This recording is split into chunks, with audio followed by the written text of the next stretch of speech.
বাসায় মেহমান আসলে তাদের কিভাবে কাম করে রাখতে হয় সেটা আমার ভিডিওটা দেখলেই বুঝতে পারবেন। আসসালামু আলাইকুম, আমি নীলা বলছি ঢাকা গাজীপুর থেকে। ছোট ছোট অংশ নিয়ে ভিডিওটা সাজাইছি, আশা করি আজকের ভিডিওটা আপনাদের ভালো লাগবে। যে যেখান থেকে বসে আমার ভিডিওটা দেখতেছেন এবং দেখবেন, কাছে কি দূরে, দেশ এবং দেশের বাইরে, আশা করি আল্লাহর রহমতে সবাই সুস্থ আছেন, ভালো আছেন। আলহামদুলিল্লাহ, আপনাদের দোয়ায় ভালোবাসায় আমার পরিবারের সবাইকে নিয়ে আমরাও বেশ ভালো আছি। তো এখানে যে আমার আপুর যে ফার্নিচারগুলো বানাতেছিলাম, এখানে দেশগ্রামে বাক্স বলে বড় টিরাং, আর মানে ল্যাপ কম্বল রাখলে লেগে যারা বাইরে থাকে তারা তো এগুলো অবশ্যই বানায়। আর হলো শোকেসটা নিয়ে আসছি, সেটা আপনাদের মাঝে একটু শেয়ার করলাম। তো এই গেটটা খুলে মানে আনা হয়েছে, মানে যারা দিয়ে গেছে ইয়ে থেকে ফার্নিচারের দোকান থেকে, তারাই গেটটা খুলে আসছিল। পরে কিন্তু আমরা মা ছেলে মিলে গেটটা অনেক কষ্ট করে লাগিয়ে নিচ্ছি, কারণ এটা ছেলেদের কাজ, মেয়েরা করতে পারে না, অনেক ভারী। আর এই যে এখানে পরে মেহমানদের জন্য রান্না করতেছি, তো এখানে লাউ শাক ভাজি করতেছি। লাউ শাকটা হয়ে গেছে, কারণ অনেক ব্যস্ততার মাঝে সময়টা কাটতেছে, এই কারণে আমার প্রিয় আপুদেরকে একটু সময় ভালো করে বেশি দিতে পারতেছে না, কারণ অনলাইন জগতে খুব কম আসা হচ্ছে। কারণ সংসারে যদি একটা মানুষের মাথায় অনেক টেনশন ঝামেলা বোঝা থাকে, আসলে তার কিন্তু দৌড়ে জীবনটাই কাটে। তো এখানে লাউ শাক বাগার দেওয়ার জন্য আমি এখানে তেল দিয়ে দিয়েছি, আর শুকনো মরিচটা ফোড়ন দিয়ে দিলাম। লাউ শাকটা আমার কাছে এভাবে ভাজি করলে খেতে বেশ ভালো লাগে। আরেকটা কথা আমার ভালোবাসার মানুষদেরকে মনে করে দিতে চাই, যারা অলরেডি আমার ভিডিওর সাথে এই পর্যন্ত আছেন, একটা লাইক দিতে ভুলে গেছেন, প্লিজ দয়া করে একটা লাইক দিয়ে দিবেন। আর আপনাদের ছোট্ট একটা লাইকে কিন্তু আমার ভিডিওর সামনের দিকে এগিয়ে নিয়ে যাওয়ার জন্য সাহায্য করবে। যারা অলরেডি এই কাজটা করে দিয়েছেন তাদেরকে অসংখ্য ধন্যবাদ। যারা নতুন আমার ভিডিওতে নতুন প্রথম ভিজিট করেছেন, সারা ভিডিওতে কোনো জায়গায় কোনো অংশতে ভালো লেগে থাকে, চাইলে আমার পরিবারের সদস্য হয়ে থেকে যেতে পারেন। আর সময় মতো লামো আপনাদের পরিবার চলে যাবো ইনশাল্লাহ। তাই লাউ শাকটা বাজে আমার হয়ে গেছে। এখানে রান্না করব ব্রয়লার চিকেনটা, কারণ আমার বাচ্চারা ব্রয়লার মুরগিটাই বেশি পছন্দ করে। আর মেহমানটা চলে যাবে আজকেই চলে যাবে। এই ভিডিওটা আমার শনিবারের দিনকার শ্যুট করা ছিল, তো এটা শনিবারের ভিডিও। আমি ভিডিওটা পাবলিশ করব হলো মঙ্গলবার দিনকে, কারণ এত ব্যস্তর মাঝে ভিডিও ভালো করে শ্যুট করতে পারতেছি না, আর এডিট করতেও পারতেছি না। আর এডিট যেটাই করি না কেন, যেদিনই করি না কেন, কারেন্টে এতটাই ডিস্টার্ব করে, কারণের কারণে সময় মতো ভিডিও ছাড়তেও পারি না, মানে পাবলিশ করতে পারি না। এই কারণে মনটা নষ্ট হয়ে যায়। আর একদিন তো আমার ভালোবাসাদার মানুষের সাথে কথা না বললে তো মনে হয় যে কতদিন হলো কথা বলি না, কতদিন হলো তাদের ভিডিও দেখি না, এরকম মনে হয়। তো আমার আপুরা চলে যাবে, এখানে আমি রান্নাটা সকাল সকালে করে নিচ্ছি। আমার আপু, ভাইয়ের বউ, ছোটো বোন, ভাইগনা সবাই একসাথে আসলে একসাথেই চলে যাবে, কারণ শুক্রবার ডক্টর দেখাইছি। এটা শনিবারে ভিডিও, আর রবিবারে মানে চলে গেছে তারা। শনিবার যেতে চাইছিল, শনিবার যেতে দেয়নি, এটা রবিবারে মানে চলে গিয়েছে। তো এই যে রান্নাটা আমি করে নিচ্ছি, কারণ ওরা বলছে চলে যাবে, এই কারণে আমি আর যেতে দিচ্ছি না। তো রান্নাটা মানে গোশটা আমি কষানাইতে সেদ্ধ করে নেবো, পরে ঝুলের জন্য অল্পই পানি দিব, কারণ ব্রয়লার মুরগিতে বেশি পানি লাগে না। ওই ব্রয়লার মুরগির যে পানিটা উঠে কষানোর সময় ওই পানিতে কিন্তু চিকেনটা সেদ্ধ হয়ে যায়, তাই ওইটাই খেতে ভালো লাগে। তো এখানে আমার বাচ্চারা আলু পছন্দ করে, কিছু আলু দিয়ে দিলাম। আলুটা দিয়ে ভালো করে আবার আমি গোশের সাথে কষিয়ে নিচ্ছি। তো এটা আর শেয়ার করা হয় নাই, মানে ঝুলের জন্য পানি দিয়েছি, আর এত ব্যস্ততার মাঝে ফুল রান্নাগুলো দেখাতে পারছি না, আর ভালো করে আপনাদের সাথে ভিডিও শেয়ার করতে পারছি না। এখানে লাল শাক ভাজি করতেছি, তাই পেঁয়াজ মরিচ দিয়ে দিলাম। আগে শাকটা দিয়েছি, এই শাকগুলো বাইরে থেকে নিয়ে আসছিল।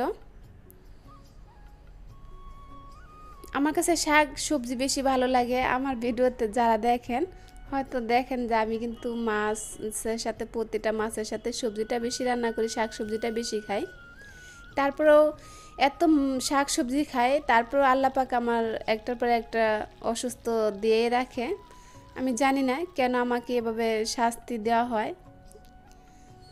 তারপর আল্লাহর কাছে শুকরিয়া, আল্লাহ যেভাবে রাখুক, যেখানে রাখুক, যেন এইভাবেই মাটির নিচে যেতে পারি, আল্লাহর কাছে সবসময় এই প্রার্থনাই করি। তিনি যেভাবে রাখেন এভাবেই আমাদেরকে মানে সন্তুষ্ট থাকতে হবে, হ্যাপি থাকতে হবে। তো শাকটা ভাজি করার পরে এখানে আমি ডিম ভাজি মানে ডিম ভুনা করব। তো এখানে ডিমটা ভাজি করে নিচ্ছি প্রথমে। আসলে আমি কি বলতেছি, আমার একটু সমস্যা আছে ঠান্ডার কারণে, গরম ঠান্ডাটা তো লেগেই আছে, সারাক্ষণ যে বাইরে দৌড়াদৌড়ি করতে হয়, আর কারেন্ট এত যায়, ঘরে কাজকর্ম করলেও গায়ের জামা কাপড় ভিজা যায়, ক্যাতক্যাতা হয়ে যায়। এই কারণে গরম ঠান্ডাটা বেশি লেগে গেছে। আর সংসারে বড় ছেলের বউ হলে তো সব দিকেই সামলে মেনটেন করে কিন্তু সংসারটা সুন্দর করে গুছিয়ে করতে হয়। জানি না আরও কার কার সাথে এরকম হয়ে থাকে, আমার সাথে তো সবসময় এরকম হয়। চেষ্টা করি ছোট বড় সবাইকে একসাথে নিয়েই বাঁচতে। তা রান্নার ভিতরেই কিন্তু আমি এখানে আমার ছোট ছেলে, বড় ছেলে তো স্কুলে আছে, ছোট ছেলে আর আমার ভাস্তি, ওরা এইগুলা দেখছিল বাচ্চাদের গজলগুলা। তাই ভাবলাম যে আপনাদের সাথেও আমি একটু শেয়ার করি, আমার কাছেও বেশ ভালোই লাগছিলো। সাউন্ডটা তাই বন্ধ করে দিয়েছি, যদি সাউন্ডটা দিয়ে থাকি হয়তো আমার ভিডিওতে স্টক পড়তে পারে, স্ট্রাইক করতে পারে, এই কারণে আমি আর সাউন্ডটা দিইনি, শুধু আপনাদের একটু ভিডিওই দেখাই দিলাম। এখানে সাউন্ডটা বন্ধ করে দিয়েছি। আমার কাছে অনেক ভালো লাগছিলো, হয়তো আপনাদের যদি একটু শুনে পেতে পারতাম আপনাদের হয়তো ভালো লাগতো।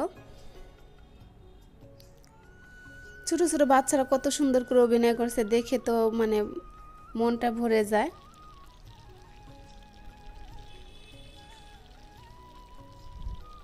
আপনাদের কাছে আর ওইটা শোনাতে পারলাম না। বেশ কিছুক্ষণ সময় কিন্তু মানে একটু ভিডিও করে নিয়েছিলাম, 1 মিনিটের উপরে হবে ভিডিও করে নিয়েছি। কারণ আমি যখন দেখছিলাম ভাবছিলাম যে আমার ভালোবাসার মানুষদেরকে একটু দেখাই। আর এই তো এই যে ভিডিও শুরুতে বলছিলাম যে বাসায় মেহমান আসলে তাদেরকে কিভাবে কাজ করিয়ে নিতে হয়। তা আমার তো মানে শ্বাসকষ্টটা বেশি বাড়তে, আমার তো অ্যালার্জির সমস্যা আছে।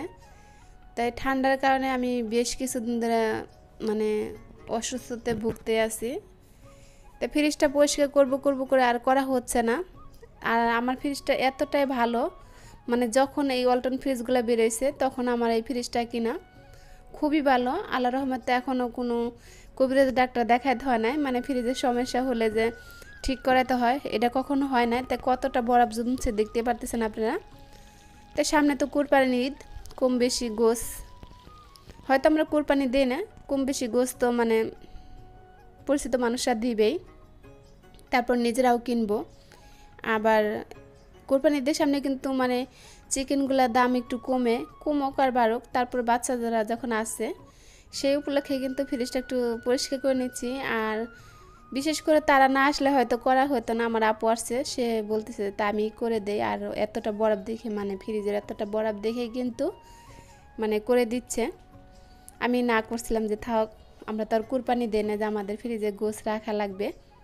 তো এই কারণে কয়েক কি কুরবানি দেখ আর না দেখ অনেক বরফ জমে গেছে, তাই আমি পরিষ্কার করে দিয়ে যাই। আবার আমার ফ্রিজটা পরিষ্কার করলে মানে আমার ঠান্ডার সমস্যা লেগে কিন্তু অনেক আপুদের ভিডিওতে দেখি 1 মাস 15 দিন পর পর ফ্রিজ পরিষ্কার করে, আমি এইভাবে করি না।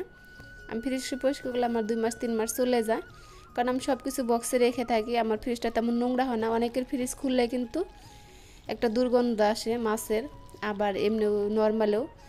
তা আমি নর্মালে কখনো রান্না করা তরকারি রাখি না। আর শাকসবজি সবসময় আমি পলিথিনে ভরে রেখে দিই সুন্দর করে, এখানে আমার ফ্রিজে কখনো কোনো গ্যাস করে না। আর বিশেষ করে আপেল রাখলে তো ফ্রিজে আপেল রসুন বাটা নর্মালে রাখলে এগুলো কিন্তু ফ্রিজে খুব গ্যাস হয়।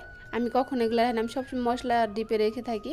আর আপেল ফল তো আমি কখনো নর্মালে রাখি না, এই কারণে আমার গ্যাস হয় না। তাই মানে আমার আপু ফ্রিজটা পরিষ্কার করে দিল। এখানে বললাম যে মেহমান বাসায় আসলে তাদেরকে কিভাবে কাজ করে নিতে হয়, তাই সেটা আমার কাছ থেকে দেখুন। কারণ আমি যদি অসুস্থ না হতাম তাই তারা তো আর পরিষ্কার করে দিত না। তারপর মাশাআল্লাহ আমার আপুরা আলহামদুলিল্লাহ আমাকে অনেক দিকেই মানে এগিয়ে দেয়। তাই ভিডিওটা এখান থেকে শেষ করব, দেখাবে নতুন কোনো। আল্লাহ হাফেজ।